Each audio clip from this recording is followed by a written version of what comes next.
Litosfer tavaları qədim quru və su sahələri. Litosfer tavası nədir? Yəni tava anlayışı ümumiyyətlə bizim ayağımızı qoyduğumuz torpaqdır da, üzərisində gəzdiyimiz bu torpaq nədir? Bir litosfer tavasının bir hissəsidir də, ayağımızı üzərisinə qoyub gəzirik. Yəni yer qabığının müəyyən bir hissəsindən ibarətdir. Yəni yer qabığı düşünək və onu ayrı-ayrı hissələrə ayırdığımızı biz fikirləşsək, bunların hər biri ayrılıqda bir litosfer tavası hesab olunur deyəcəksiniz.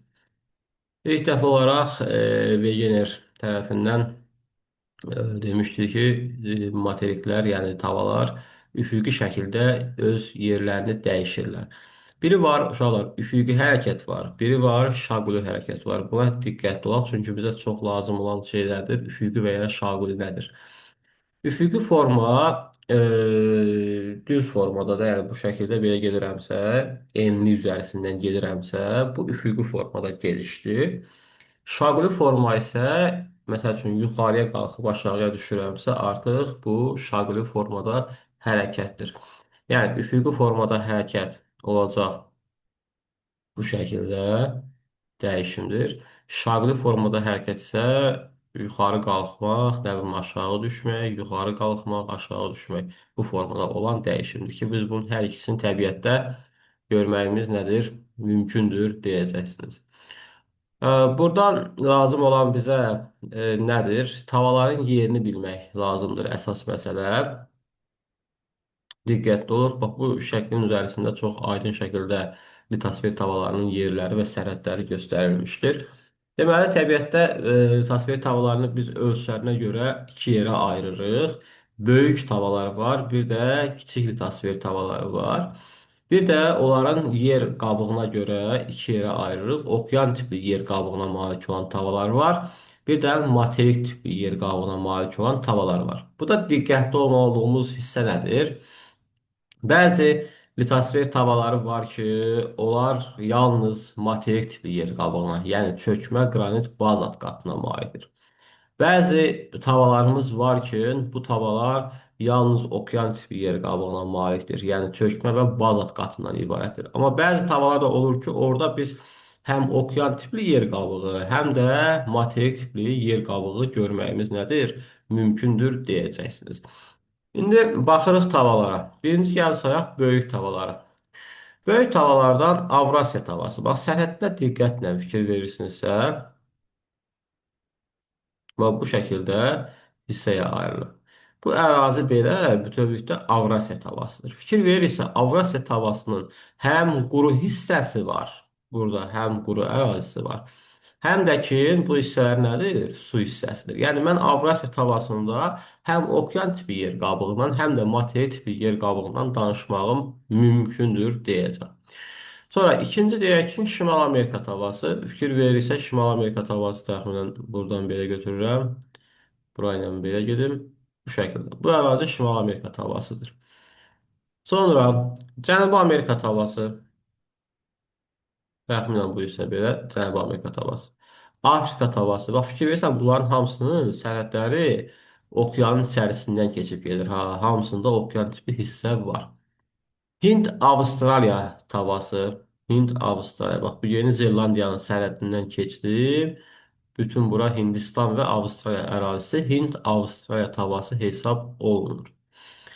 Sonra Antarktida tavası cənubda yerləşir. Bir də Sakit Okean tavasını deyəcək nədir? Yerləşir ki, bir hissəsi də bu tərəfə düşürdür. Sakit Okean tavası. Biz buna həmişə belə deyirik. 6 üstə gəlinsin 1. Yəni 6 materik üstə gəlinsin 1 okean böyük litosfer tavalarını nə edir? Verir bizə. Kiçik tavallarda çoxdur. Bizə lazım olan əsas 4-5 dənə, 5 dənə tavadır. Hansılardır bunlar? Burada Karib dənizi ərazisində Karib tavası yerləşir. Burada Kokos tavası yerləşir. Naska tavası yerləşir bu ərazidə. Ərəbistan tavası yerləşir bu ərazidə. Burada isə Filippin tavası yerləşir. Xuan de Fuc tavası da var. Burada yerləşir. Bəzən onu kitablarda verirlər. Məlumatımız olsun. Bu tavalarımızın yerləri oldu. Və buradan deyirik ki, böyük tavalarımız hamısı materik tipli yer qabığına malikdirlər. Bunların içərisindən bir dənə sakit okeandır ki, yalnız okean tipi yer qabığına malikdir. Bax, diqqətli olun, bu yadınızda qalsın. Materik tipli böyük tavalarımız hamısı materik tipi yer qabına malikdir. Bir dənə sakit okean, yalnız okean tipi yer qabına malikdir. Yəni biz Şimal Amerikada, Cənubi Amerikada, Afrikada, Avrasiyada, Hind, Avstraliyada, Antarktikada materik tipi yer qabığı görürük. E, Həmçinin okean tipi yer qabığı görürük. Amma sakit okeanda yalnız okean görürük. Orada materik tipi yer qabığı yoxdur. Yəni orada ümumiyyətlə qranit qatı nədir? Yoxdur deyəcəksən. Kiçik tavalarımızdan hamısı okean tipi yer qabığına malikdir. Bir də Ərəbistanın çıxmaq şərti ilə. Ərəbistandan başqa. Ərəbistan tavası yalnız materik tipi yer qabığına malikdir. Deməli, böyüklərdən sakit okean, okean tipli oldu. Kiçiklərdən isə Ərəbistan materik tipi yer qabığına malik oldu. Çox diqqətli olun nədə. Bax, sakit okeanda deyirik ki, okean tipli yer qabığı, eləmi? Sakit okean tavası. Yəni burada mən çökmə və bazalt qatını görə bilirəm. Səhərsi gün sual gəlir ki, sakit okeanda qranit qatı varmı? Ümumiyyətlə, hər bir okeanda qranit qatı var. Yəni bunu biz hər yerdə görə biləcəyik də. Amma yer kürəsinin hər yerində qranit qatı var deməyimiz düzgün deyil. Bax, buna diqqətli olun. Ha, bu sınaqlarda, testlərdə qarşımıza bu cür gecələr şeylər orada qarşımıza çıxacaq da yəni ki. Hə, qranit qatı Sakit Okeanda varmı deyə sual verəndə, bəli, Sakit Okeanda qranit qatı var. Bəs Sakit Okean tavasında qranit qatı varmı? Xeyr, orada artıq okean tipi tavasında yoxdur deyəcəksən. Necə olur proses? Bax, bu Sakit Okeandırsa, belə deyim. Bu Sakit Okeandırsa, Sakit Okeanın içərisində Sakit Okean tavası bax belə bir ərazidir ha. Yəni bütövlükdə Sakit Okean özü bir Sakit Okean tavası şəklində getmir. Onun qıraqlarında materiklərin əraziləri düşür deyə həmin ərazidə də biz nədir? Qranit qatının olmasını görə bilərik. Məsəl üçün, indi biz gələcək dərslərdə keçəcəyimiz bir şey var, dərs var. Materik, okean dibinin relyefinin öyrənilməsi belə bir dərsimiz var. Orada indi bunu keçmişsiniz, yəni məlumatınız da var azdan çoxdan. Gəlirsən materik dayazığı şelf zonası, materik yamacı, materik ətək hissəsi. Ətək hissə olana qədər mən artıq okeanın içərisindəyəm. Başa düşdük. Yəni okeanın içərisinə artıq bir 1000 metr, 1500 metr içəriyə doğru daxil olmuşam mən onsuz da. Aha, okeanın içərisindəyəm və hələ də 1000-1500 metr dərinlikdə var? Qranit qatı var. Yəni qranit qatı materik ətəyində yoxa çıxır. Öz yerini gəlirik okean tipi yer qabına verən zaman nə olur? Qranit qat yoxa çıxır. Yəni deməli biz bu okeanın bu sahil hissəsində, bu sakit okeanın sularında və yaxud nə bilim bu hissədə sakit okeanın sularında nə görə bilərik? Materik tipli yer qabığı görməyimiz mümkündür. Ona görə də yadda qalsın, Sakit Okeanın içərisində qranit qatı var deyəndə düzgün olacaqdır. Amma Sakit Okean tavasında qranit qatı var deyilsə, artıq bu səhv fikirdir, yadda saxlayaq. Bax, bu biraz qarışıq bir məlumatdır. Bunu mütləq şəkildə qeyd edib yadınızda saxlamaq lazımdır ki, testlərdə bu tipli şeylər qarşımıza çıxırlar.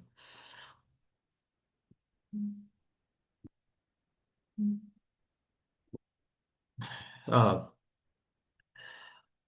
bu belə. Sonra gəldik.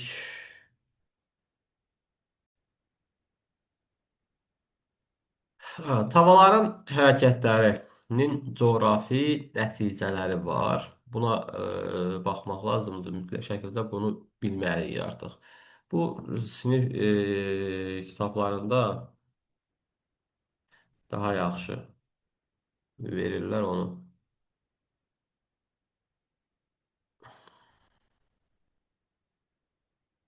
Deməli, bax bu şəkillər yadımızda qalsın. Bax, bu tavaların hərəkətlərinin şəkilləridir. Məsəl üçün, burada okean ayrılması verilib. Məsəl üçün, nə bilim, burada toqquşma verilib. Buna aid dimin testində sual da var. Yəni, üç dənə bu şəkildə sənə verirlər və bu şəkildə verirlər və soruşurlar ki, bunların xüsusiyyətləri nələrdir deyə. Ona görə bunu mütləq şəkildə biz bilməliyik. Dedik ki, litosfer tavalar hərəkət edir. İlk öncə gəlin xəritənin üzərisində hansı tavanın hara hərəkət etdiyi də, hansı tavanın bir-birlə toqquşduğunu və ayrılmağını baxaq. Evet, təbiətdə litosfer tavalarının toqquşması var, ayrılması var. Toqquşması konvergent adlanır, ayrılması isə divergent hesab olunacaqdır. Deməli, baxırıq indi. Şimal Amerikadan bir-bir əzbərləyirsiniz bunu. Şimal Amerikadan Avrasiya bir-birindən ayrılır. Cənubi Amerika ilə Afrika ayrılır. Öz evlər xəritənizin üzərisində işarə qoya bilərsiniz bunlara. Sonra Afrika hara getdi bu? Afrika ilə Avrasiya, Avropa hissəsi bir-birlə toqquşur. Ərəbistanla biraz bunu belə çəkim. Ərəbistanla Avrasiya toqquşur. Hindistanla Avrasiya toqquşur burada. Hind Avstraliya ilə Avrasiya nə edir? Toqquşur bir-biri ilə. Sonra burada Filippinlə Avrasiya, Sakit Okeanla Avrasiya, Filippindən Sakit Okean burada bir-birindən toqquşmasını görə bilərik bu ərazidə. Sonra Sakit Okeandan burada Hind-Avstraliyanın bax bu hissəsinin Yeni Zelandiya tezlərə düşür ha. Bu ərazidə toqquşmanı müşahidə edə bilərsən. Daha sonra burada Karib tavası ilə Şimali Amerikanın toqquşmasını görə bilərik. Sonra Sakit Okeanla Şimali Amerikanın toqquşmasını görə bilərik. Burada Kokos tavası ilə Şimali Amerikanın toqquşmasını görə bilərik. Naska ilə Kokosun ayrılmasını görə bilərik. Naska ilə Cənubi Amerikanın toqquşmasını görə bilərik. Naska ilə Sakit Okeanın bir-birindən ayrılmasını görə bilərik. Yəni bu toqquşma və ayrılmanı bu şəkildə bilmək lazımdır. Yəni oturub bunu mən əzbərləyimmi? Təbii ki, əzbərləmək yox. Sadəcə olaraq xəritənin üzərisində evdə işləyərək də yəni bunu öyrənməlisiniz. Yəni bu əzbər yadda qalası bir şey deyil də. Əzbərləsən də 2 gündən sonra yaddan çıxacaq onsuz da.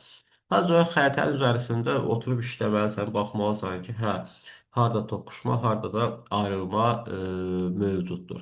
Məsələn, burada deyək ki, adicə sınma zonası yerləşir. Bir dənə Somaliya yarımadası, məsələn, Afrikanın özündən ayrılıb gedir də. Yəni bu artıq quru üzərisində baş verən bir ayrılmadır.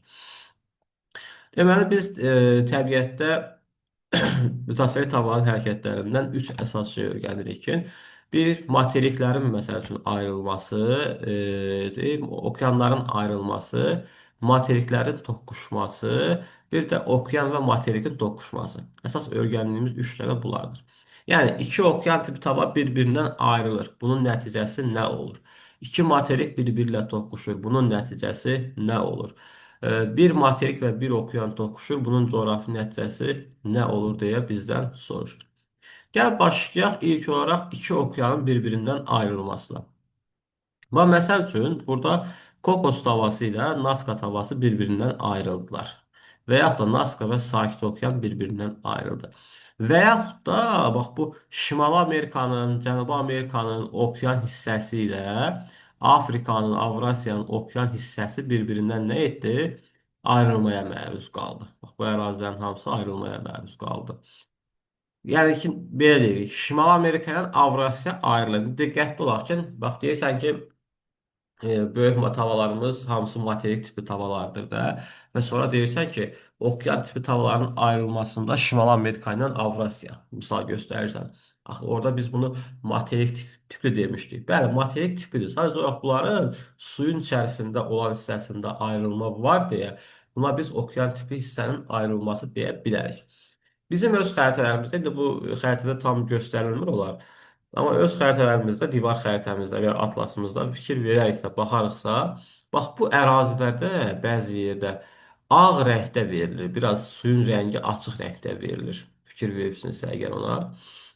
Çünki burada da var, burada da var, nə bilim bu ərazidə falan deyək ki, bunu biz bir çox yerdə görə bilərik. Biraz açıq rəngdə verilir. O açıq rəngdə verilmək suyun dayaz olduğunu göstərir və suyun altında bir dağın, silsilənin olduğunu göstərir bizə. Bax, bu buradan bir yadımızda qalsın. Yəni, xəritənin üzərisində harada o ağ rəngi biz görürüksə, o şəkildə zolaq formasında, bilin ki, orada mütləq şəkildə okeanların ayrılması var. Orada tavalarının ayrılması var mütləq şəkildə. Deməli, okean tipi iki dənə tava bir-birindən ayrılan zaman nə yaranır? Birinci, Orta Okyan silsiləsi yaranır. Məsəl üçün biz burada Şimal Amerika ilə Avrasiyanın ayrılmasından Şimal Atlantik silsiləsini, Afrika ilə Cənubi Amerikanın ayrılmasından isə Cənubi Atlantik silsiləsini görməyimiz mümkündür. Və yaxud da Sakit Okean silsiləsini görməyimiz nədir? Mümkündür. Deməli, belə bir şey oldu. Ayrıldılar bir-birindən. Ayrılan zaman bəzi ərazilər bu şəkildə silsilə formasında nə etdilər? Yarandılar burada. Bu silsilənin bəzi hissələri, kiçik bir hissələri nə oldu? Suyun üzərisinə çıxdı. Suyun üzərisində olan bu hissə artıq nə olacaq? Ada olacaqdır. Deməli, biz okean tipi tavanın ayrılmasından dedik ki, okean silsiləsi yarandı. Silsilənin üzərisində yerləşən ada əmələ gəldi. Yadımızda qalır. Bir də ki, Rif dərələri nə etdi? Formalaşdı deyəcəksən. Rif dərələri formalaşdı. Üç əsas komponent olur burada. Nə oldu? Orta Okyan silsiləsi, vulkanik ada və Rif dərəsi formalaşdı. Və ayrıldı. Ayrılan zaman qalxan kənar hissələr bir-birindən, yəni bax burada bayaq şəkildə də var idi o. Hansı şəkil idi? Hə, bu şəkil. Bax, burada fikir verirsiniz. İki dənə okean hissənin bir-birindən ayrılması olur və bu qalxan hissələr silsilə formalaşdırır.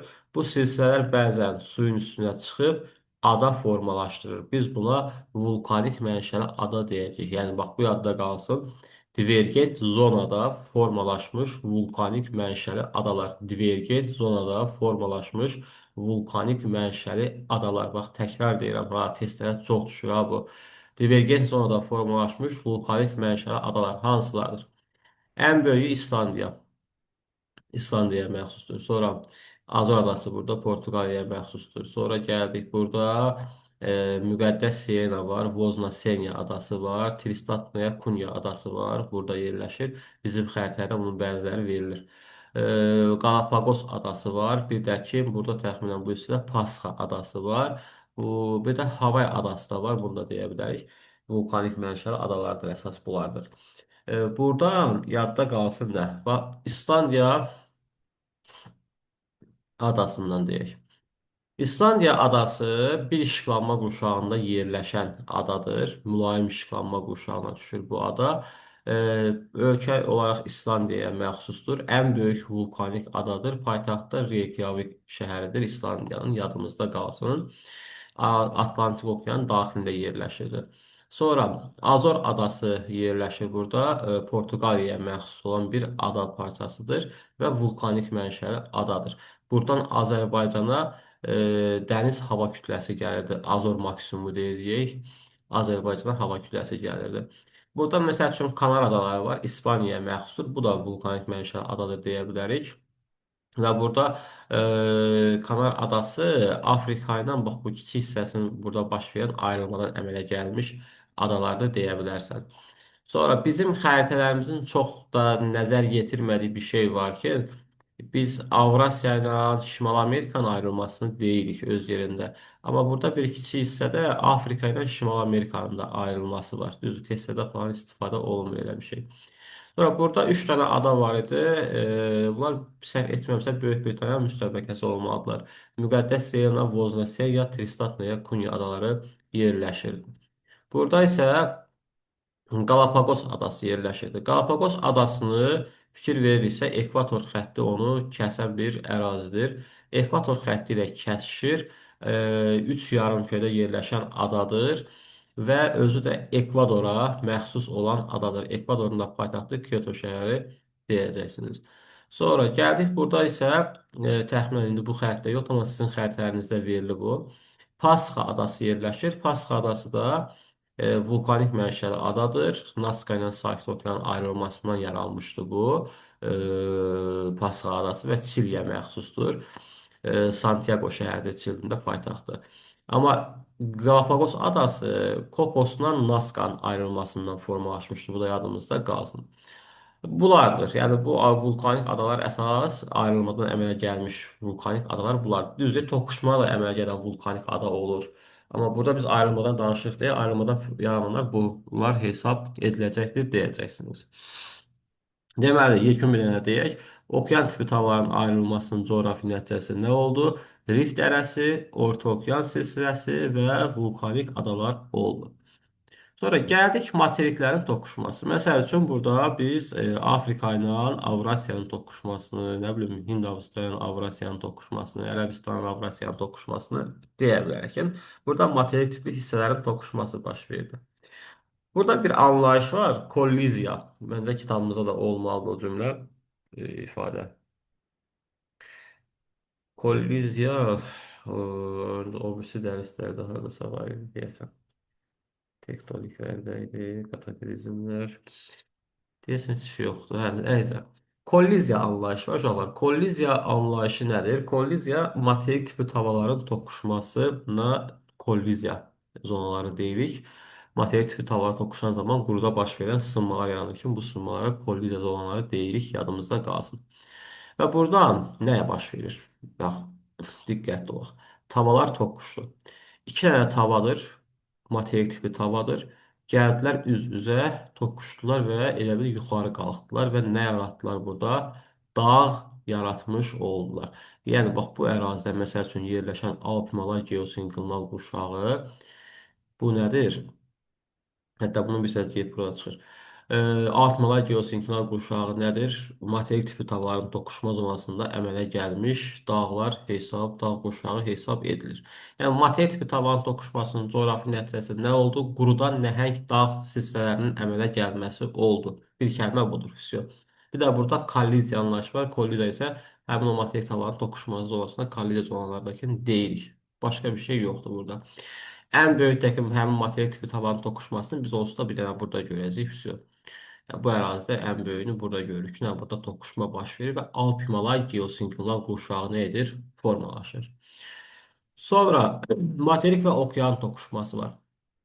Materik və okean toqquşmasında deyirik ki, məsəl üçün, Nazca ilə Cənubi Amerikanın toqquşması var. Nə bilim, Sakit Okeandan Şimal Amerikanın, Kariblə Şimal Amerikanın, Kokosdan Şimal Amerikanın, Sakit Okeandan Avrasiyanın, Filippindən Avrasiyanın toqquşması var və s. toqquşmalar görə bilərik. Burada da yaranır. Yadda qalsın. Deməli, okeanla materik toqquşan zaman okean tipli tava nazik olduğuna görə, materik tipli tava da qalın olduğuna görə okean tipli tava gömülür materik tipli tavanın altına. Okean tipi tava, materik tipi tavanın altına gömülür. Bu gömülməyə biz yeni bir termin deyirik. Subduksiya. Subduksiya. Nədir? Gömülmə deməkdir. Nəyin gömülməsidir? Okeanın materikin altına gömülməsidir. Bunun səbəbi nədir? Okeanın daha nazik qatdan ibarət olmasıdır deyəcəksiniz. Bu dedik, getdik. Gəldik nəticələrinə gəldikdə isə deyirsən ki, bir okean və materik toqquşan zaman materik okeanın üzərisinə çıxırdı deyə quruda dağ sistemi, suda isə dərin çökəkliklər, novlar və qövsvarı adalar. Nə oldu? Quruda dağ silsiləsi, suda isə nov və qövsvarı adalar yaratdı deyəcəksən. Novlar dərin çökəkliklərdir, yəni ki, suda olan dərin çökəkliklər. Burada Nazca ilə Cənubi Amerikanın toqquşmasında heç bir ada demirik. Amma quruda biz Ant dağlarını deyirik. Ant geosinklinal qurşağının bir hissəsi olan Ant dağlarını deyirik yarandı. Suda isə Peru novu, Çili novunun yaranmasını biz deyə bilərik. Peru burada yerləşir. Çilidə təxminən bu hissədə yerləşən novlar hesab olunacaqlar. Novların olduğu ərazilər xətti daha tünd göy rənglə verilir. Bunun səbəbi isə bu ərazilərin daha dərin birlikdə yerləşməsidir. Daha dərin olmasıdır. Sonra Mərkəzi Amerika, Şimali Amerika toqquşan zaman Mərkəzi Amerika nov yarandı burada. Bunu deyə bilərik. Sonra Şimali Amerikanın bu qərb sahillərində təxminən bax bu 20 dərəcə enlikdən yuxarıda 50 dərəcəyə qədər olan ərazilərdə heç bir subduksiya prosesi baş vermir. Bunun səbəbi Amerikanın bu qərb hissəsinin ayrılmasıdır. Kaliforniya ərazisinin ayrılmasıdır. Burada da bir quruda baş verən tektonik sınma var. Bax, Şimali Amerika ilə Afrikada hər ikisində quruda baş verən tektonik sınma ərazisi var. Burada gəlirsən, Sakit Okean, Şimali Amerikanın bu hissəsindən toqquşur. Alyut adaları yaranır, Alyut novu yaranır. Burada Kuril adası, Kuril novu Sakit Okean Avrasiyanın toqquşmasından əmələ gəlir. Yapon adalarının özü, Saxalin adasının özü okeanla materikin toqquşmasından formalaşıblar. Burada Rüko adası var ki bu okeanla materikin toqquşmasına yaranmış vulkanik mənşəli adadır. Yaponiyaya məxsus ada hesab olunacaqdır. Sonra burada Yeni Zelandiya ərazisində də kimi bir toqquşma biz müşahidə edirik ki, burada da toqquşma ərazisində yerləşir. Filippin adalarının özü də həmçinin. Burada diqqətli olaq nəyə? Bizim ən çox istifadə etdiyimiz hissələrdən biridir. Kamçatka yarımadasında eyni toqquşmanı Saxalində, Hokkaydo adası, Honshu adası, Şiqago, Kyushu adası, Filippinin özündə biz bunların hamısında nədir? Eyni toqquşmaları görə bilərik də. Yəni okeanla materikin toqquşmasını görürük. Kamçatka yarımadası Rusiyaya məxsusdur. Kuril adaları Rusiyaya məxsusdur. Saxalin adası Rusiyaya məxsusdur. Yapon arxipelaqdır. Arxipelaq bir-birinə yaxın yerləşən adalar qrupudur. Hokkaydo, Honshu. Honshu ən böyüyüdür. Bu kiçik hissəsi Şiqaqodur. Bura isə Kyushu adası yerləşir. Filippin özü bir arxipelaqdır. Burada Ryukyu yerləşir. Bunu da deyim, hə. Filippin özü bir arxipelaqdır. Ən böyük iki dənə adası var. Hansılardır?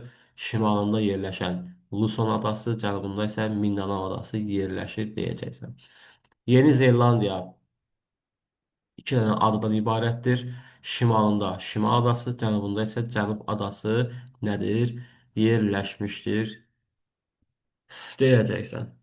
Havaların hərəkətlərindən demək olar ki, bulardır. Başqa da ki, elə bir şey yoxdur. Böyle bir şey uzaklaşır. Bak burada da veriblər bunu. Somali Ərəbistan yarımadasından Kaliforniya isə Şimal Amerikadan getdikcə nə olur? Uzaqlaşmasını görə bilirik. Hə, nə edeyim burada mən sizə? Buna belə bir şey var uşaqlar.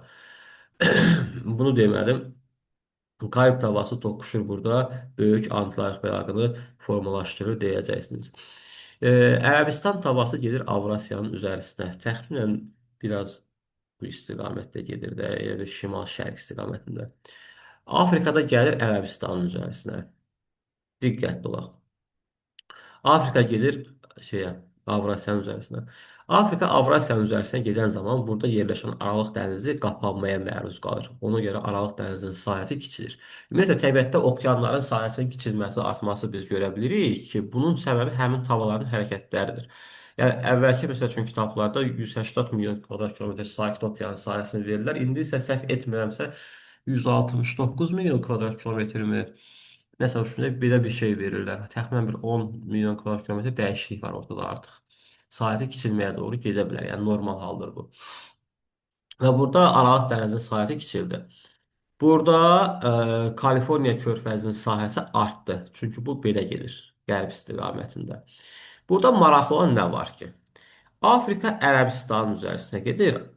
İran körfəzinin sahəsi kiçilir, amma Qırmızı dənizin sahəsi artır. Niyə belə bir proses baş verir? Bax, testdə buna aid də sual qarşımıza çıxacaq. Deməli, Ərəbistan tavası daha kiçik tava olduğuna görə Ərəbistan daha sürətlə gedir. Afrika daha yavaş-yavaş getdiyinə görə gəlib çata bilmir ona. Ona görə Qırmızı dənizin sahəsi artır. Və burada Qırmızı dənizin sahəsinin artması onu göstərir ki, yavaş-yavaş Süveyş kanalının sahəsi artıb Atlantik okeandan su mübadiləsi genişlənəcəkdir. Aralıq dənizindən və Atlantik okeanın su mübadiləsi genişlənəcəkdir. Burada Məndə boğazının sahəsi genişlənir və Qırmızı dəniz Hind okeanından əlaqəsi daha da genişlənə bilər deyəcəksən. İran körfəzinin sahəsi kiçilir. Hörmüz boğazı getdikcə qapanmağa doğru gedə bilər deyə bilərik. Bax, bunlar testdəki sual formatında qarşımıza çıxır. Sonra tavaların həmin o hərəkət etdiyi sərhəd hissələr, bunlar geosinklinal ərazilər hesab olunurlar. Təbiətdə geosinklinal var, platforma var. Geosinklinal tavaların toqquşduğu və ya ayrıldığı sərhəd hissələrdir. Geosinklinal ərazilər adlanır. Mərkəzsiz hissələr isə platformalar ibarət əsasən. Yəni mərkəzlər sabitdir, kənarlar isə daha çox nədir? Tektonik hadisələrin olduğu ərazilərdir ki, bütün vulkanlar, zəlzələlər biz daha çox harda görürük bunları? Materiklərin sahil zonasında nədir? Görə bilirik. Məsəl üçün burada Amerikanın sahil zonası. Burada bax, belə gələrsən başlanmışa vulkanlar var. Burada məsəl üçün fəaliyyətdə olan vulkanlar görürük. Burada məsəl üçün fəaliyyətdə olan vulkanlar nədir? Görürük. Fikir veririk, ancaq sahil hissələrə düşüblər. Çünki sahil hissələr geosinklinal zonalardır. Təbiətdə geosinklinal var, platforma var. Geosinklinal yer səthinin tektonik hərəkətlərinin fəal olduğu ərazilərdir deyəcəksən. Platformalar isə sabit olduğu ərazilər hesab edilir.